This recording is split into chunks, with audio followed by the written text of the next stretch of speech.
পেয়েছি, চেষ্টাও করে দেখেছি, কিন্তু তাদের ফলই হয়নি। একটু কাছে আসবেন? কেন ধন্যবাদা? না, একটু পিটিয়ে দেখো। আসছিলাম নাকি? আপনি বলুন। হ্যাঁ ধন্যবাদা, যেটা বলছিলাম, আমরা গাধা পিটিয়ে ঘোড়া করার কথা শুনেছি, কিন্তু বিড়ালকে খাইয়ে পরিয়ে মানুষ করার কথা কোনো শাস্ত্রেই লেখা নেই। ওটা কথার কথা। আপনি বলুন। আরে চললেন কোথা? মার কথা শোনা শুরু হল। কি সর্বনাশ! এই বয়সে আদালতের অবমাননার দায়ে ধরা পড়বো নাকি? আরে হুজুর তো বললেন আপনি চলুন, আমি দাঁড়িয়ে থাকি কি করে? ওহো, আমি তো ভুলেই গেছিলাম। নিধু বাবু তো আবার কানে খাটো। ও নিধু বাবু, আমি আপনাকে চলতে ভাই জনাব আলী মির্জা ধন্যবাদা, ধন্যবাদা, আমার আপুকে ধন্যবাদা, আমার মক্কে ধন্যবাদা।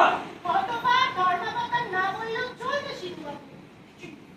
মনে মনে ধন্যবাদা, বাড়িতে সবসময় স্ত্রীকে বলবার অভ্যাস হয়ে গেছে। এটা বাড়ি নয়। বলুন। আমার বিপক্ষে আইনি আদালতে বিভ্রান্ত করছে।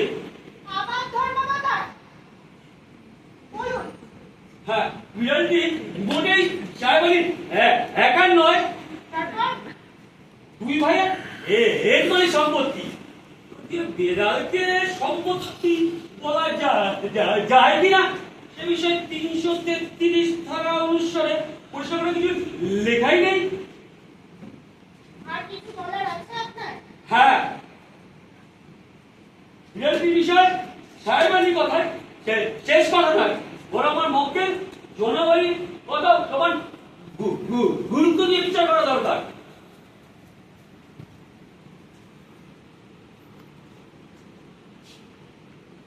বলুন, যাহা বলিব সত্য বলিব, সত্য বই মিথ্যা বলিব না। যাহা বলিব সত্য বলিব, সত্য বই মিথ্যা বলিব না।